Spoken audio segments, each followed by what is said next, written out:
พ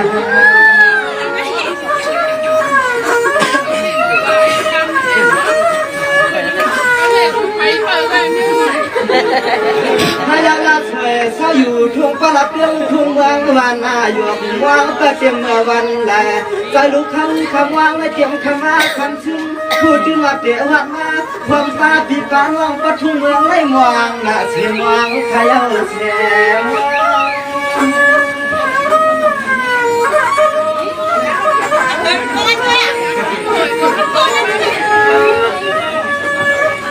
เมื่อไหร่ก็เพื่อเมียนเสวันอันว่างทางพวกนักว่ายิ่งน้าคอยเตรียมหนุ่มคอยเสียสับทางคอยปังเสีย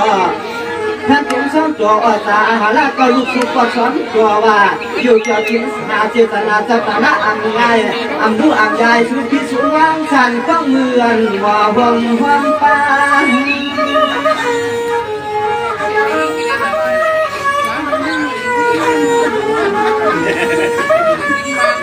ยามวันขัดวันเมียนชัวสาวขยานาเปลี่ยนในลองล้อผ้ายานาเปลี่ยนในลองอ้อกาลอกีชัวสาวขาวสิงเห็นเสียนต่างผีขาวเสียนต่างขึ้นเมืองงาน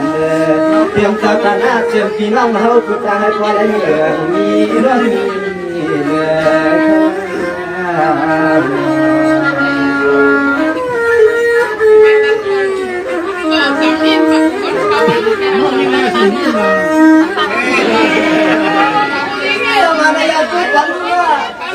เสียงดังห้องกระแตงไหลก็อ่อนกันมาสามวันวังว่า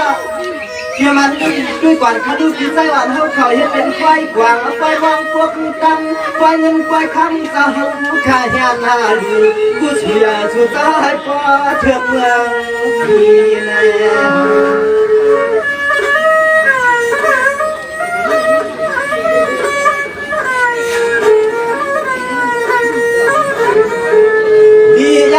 ชูจะเฮาขาลีเพียงเดี๋ยวมันแห้งไว้เมื่อในใจขย้อนในออกความกำชุดวางใจไม่ยอมฟังเมื่อยามอุปนาชื่อพี่เสือวางย้อนห้องกำหักเสียด้วย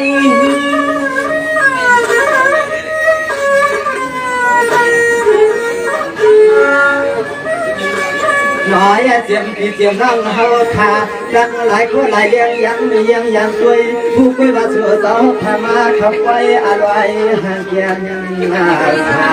เมื่อในย้อนหลังกาลาเจียมพี่เจียมร่างเฮาผู้ก็ผู้ควรได้มาหดสู่ความที่ว่าห้องน้องใส่หวังจึงที่มาดับกรรมนำมาทำมา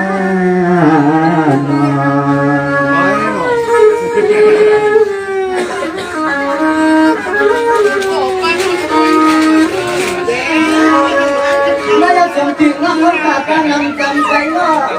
น้องไหนก็อีน้องเขามาฟังหัวเจียมที่หวานพี่น้าเราเขาเนาะให้เป็นเสียตนาจึงเขาชวนคุณควรตั้งการกำใจยังอันปานก็ขานาผัวเชื่อมีคุ้มซ้อมคุ้มซ้อมมาเทียมมีลูกนางเด็กไปใหญ่ชวนที่นั่นตั้งหูจึงให้รักแดงขอช่วยลูกนะ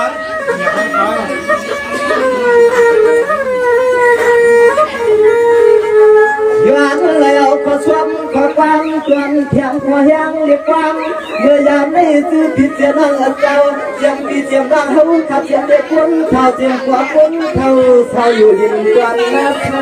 ย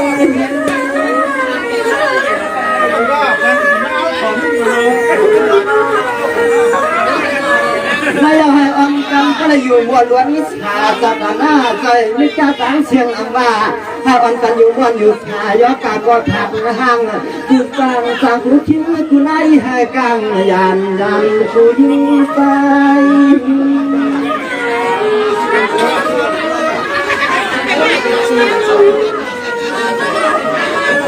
อ๋อนอดีขยันมาเทียมเนี่ยนายจะมายุดมือใบตาดูสายเล่บ้านเด็กคนเขาอันวย้อนไม่สาผู้ซื้อเด็กคนเขาหอดูสายขาใส่ผู้เมืองมานาขาอันนาย้อนไหลก็กำมังกลาทำเนี่ยมายุดเมืองชาผู้ซื้อลูกกายที่คอพวงลาน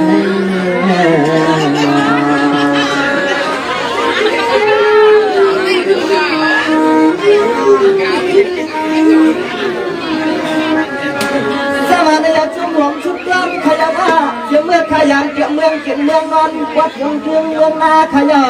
ช่างกินตำคายกับกามาเปลี่ยนหลายวัดว่าฮะเด็กหนังหื้อก็ที่ไรมาหัวหนูห้องว่างกว้างกันหลายอันหลายข้าจงมึงมาวันช่วยกูตาเสล้านน้องคนเดียบว่างข้าเจ้าว่าก็รับเรื่องทุ่งเมืองมันชายใจลูกก็ยอมแน่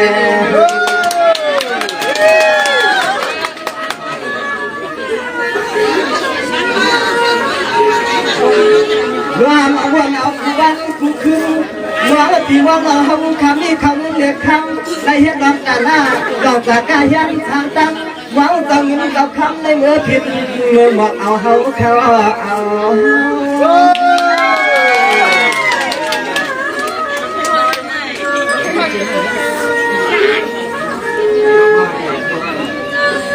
น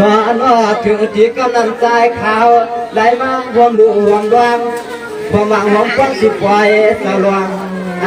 ตัวชัวสาวขามีลูกดีลูกงามอังเอาผักการยึดเทียมหน้าหัวชัวสาวขยันไว้ชวนตัวมาไว้เป็นหางในนอส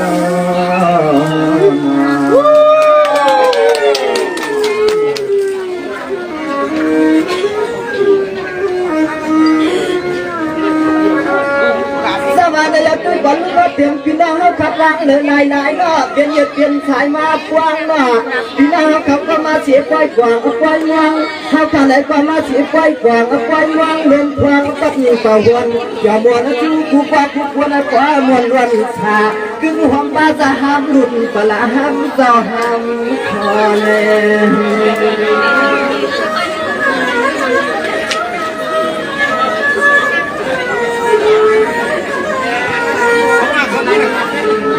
พอมาเตรียมตัวเจ้าเฮือนเจ้ายีที่ถึงไอ้พวกหลับพี่กูตั้งลูกลังข้าช่วยเตรียมปัดดังนาคำขายว่าถึงให้พวกหลับพี่กัดกินพวกเตรียมลูกยิงลูกใจให้แคมชาเชกรรมนาเช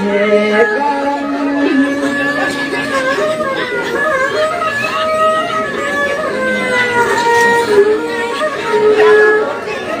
นายเอาความเจียมปักวันเท่าเจียมเลี้ยงวันเท่านี้คือการยาว่า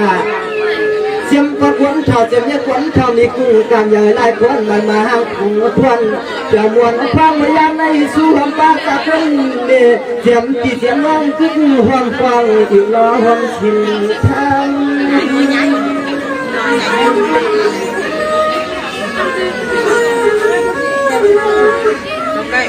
ยามได้เขาก็อยู่ต่างเห็นที่มืดเด่นว่าที่คือทางเส้นมันตรงนี้ก็อันรอดไว้ยุคมือความเละล้นใจสวยอันเช่นมาที่ว่าเมื่อยามหันกินเทียบแคบสวยเพราะในหันน้องสายสวยย้อนผู้จักนาโลกา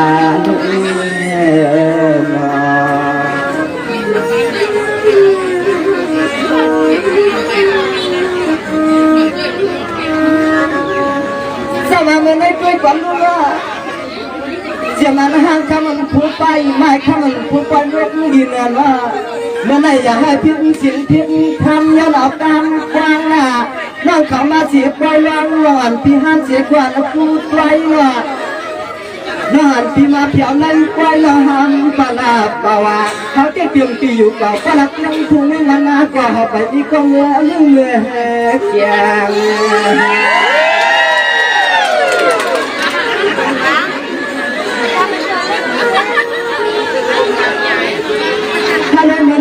น่าสวยเตี้ยย้อนเลยเอาควันขึ้นอ่อนกลางลูกมันเสียงนั่งจากอ่อนเลยป้าได้เข้าไปเมื่อเลยเปลี่ยนตัวเอเลียนคำหางเรื่องหางดังเป็นหมาเปลี่ยนสีก่อเข้าอ่างมือยันเจอจะเปลี่ยนคน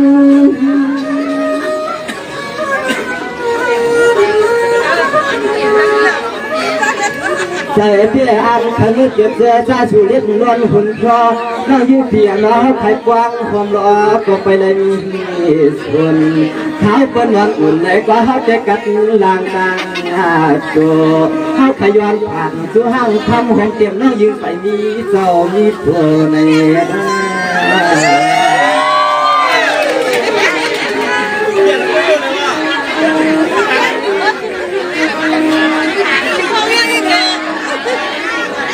มาในดาวพุทธิงาและเอานำคำสายวันให้ว่าไป ฏิชาเอาตัวยาวข้ามันหินคือว่าคนเอาใจถึงตาเลี้ยงตาคนเอาที่เตียนลูกนี้เป็นวันคายอนาเป็นหลังใหม่เนาะที่จะช่วยหลายทำเขียนกว่าตัวกูยินก็เพื่อให้พี่ห้ามยินเรียกการใหม่ถึงจากก็อย่าใจหักตาน้องยิงทำสุดจะตัวกันก็ทำที่จะช่วยหายแก่ดวงดาวยิ่งเป็นแก่ใจยังไง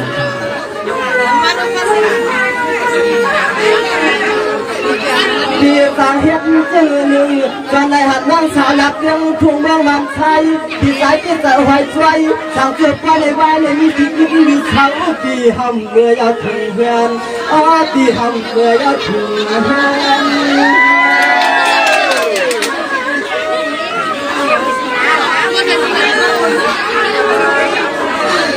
ไม่เราสาวจะมั่นใจเพื่ออะไรกินอะไรอยู่ก็สุดที่ตั้งความผ่านที่ตอนนี้อย่างความอ้วนมาตอนแรกมีสุดฮักกว่าพึ่งที่นั่งเหลือเกียรติที่เขาความความอันเปลี่ยนใจอ่อนอันเปลี่ยนไม่คือมันจำใจกันพ่อเอาข้าวหัวปอกของเป็นอันห้องที่ว่าอันเปลี่ยนหัวที่อันน่าอายความและอายความ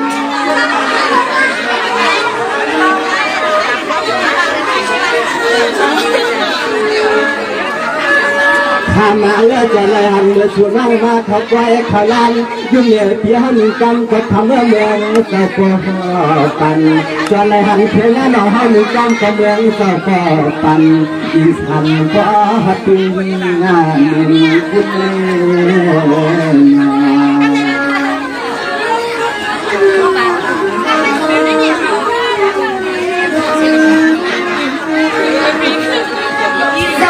ปฏิยังก็หาลีพาลีที่ว่าที่มันพี่หลงดวงชวนเนาะที่จะมาเที่ยวเมืองเสียงเมืองวันเราเนาะแต่เขาปวดใจนอนที่ไรเพื่อนมาเที่ยวในไฟในลานเนาะ